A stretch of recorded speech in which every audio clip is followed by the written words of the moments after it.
অবশেষে শুরু হয়ে গেল নেপাল ট্যুরের যাত্রা।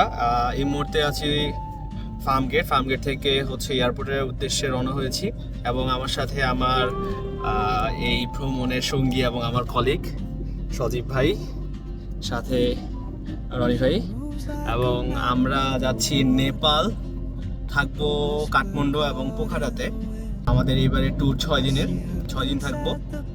এবং কত টাকা আমাদের খরচ হচ্ছে, আমাদের এয়ার টিকেটে কত গিয়েছে, আমাদের অ্যাকোমোডেশনে কত গিয়েছে, কোন হোটেলে থাকছি, বিস্তারিত থাকছে আজকের ভিডিওতে। আমাদের জার্নি ঈদের পরদিন হওয়ার কারণে ঢাকার রাস্তায় একদমই যানজট ছিল না, যানজটবিহীন আমরা আমাদের এই ভ্রমণটা উপভোগ করি এবং চলে যাই সরাসরি এয়ারপোর্টে এবং খুবই অল্প সময় এয়ারপোর্টে পৌঁছে যাই। আমরা এয়ারপোর্টে পৌঁছে যাওয়ার পরই আমরা প্রথমেই আমাদের চেক ইন এবং ইমিগ্রেশনের জন্য আগাই। বলা ভালো আমাদের এবারের ভ্রমণ হবে বাংলাদেশ বিমানে, আর বাংলাদেশ বিমানে আমাদের ঢাকা কাঠমান্ডু ঢাকার টিকিট হয় 33,700 টাকা। ইমিগ্রেশন কমপ্লিট করে আমরা এখন ওয়েট করছি আমাদের ফ্লাইট 6:15-তে, যার কারণে আমাদের হাতে অনেক সময় আছে। ইমিগ্রেশন শেষ করে এখন আমরা যাচ্ছি আমাদের অনবোর্ডের জন্য। তো ইমিগ্রেশনে আমরা আজকে একটা প্রবলেম ফেস করছি। নেপালে কিছু প্রবলেমের কারণে ইমিগ্রেশনে যারাই আসতেছে অথবা যারা প্রথমবার নেপাল যাচ্ছে প্রত্যেকেরই প্রসিকিউটর অফিস বলেন বা এখানে যিনি দায়িত্বে আছে তার কাছ থেকে আপনার পারমিশন নিতে হচ্ছে। তো আমাদের সকলেরই পারমিশন নিতে হয়েছে, যেহেতু সবাই আমরা নেপালে প্রথমবার যাচ্ছি। এই প্রসেস।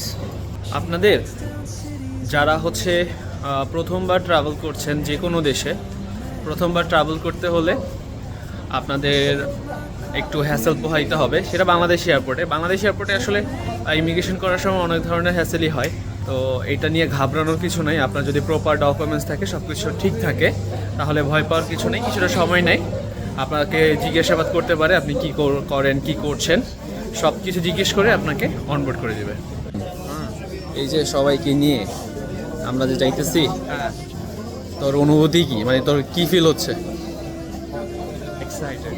এক্সাইটেড? শুধু এক্সাইটেড না আরও কিছু?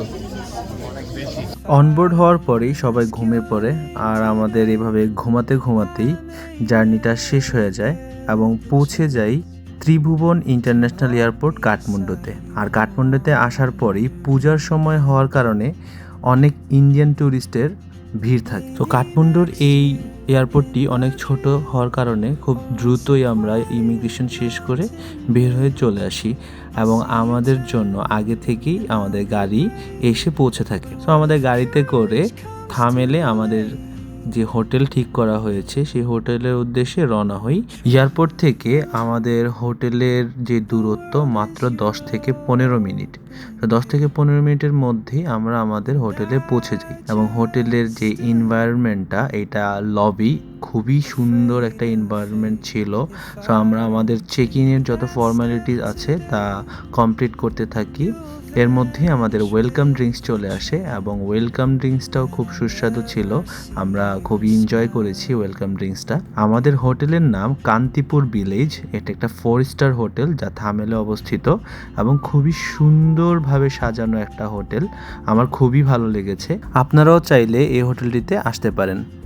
আমাদের চেক ইনের পর কিছুটা ফ্রেশ হয়েই আমরা বের হয়ে পড়ি থামেলের আশেপাশটা ঘুরে দেখার জন্য। এই ছিল আমার নেপাল ট্যুরের প্রথম দিন। আপনাদের কাছে কেমন লেগেছে কমেন্ট করে অবশ্যই জানাবেন।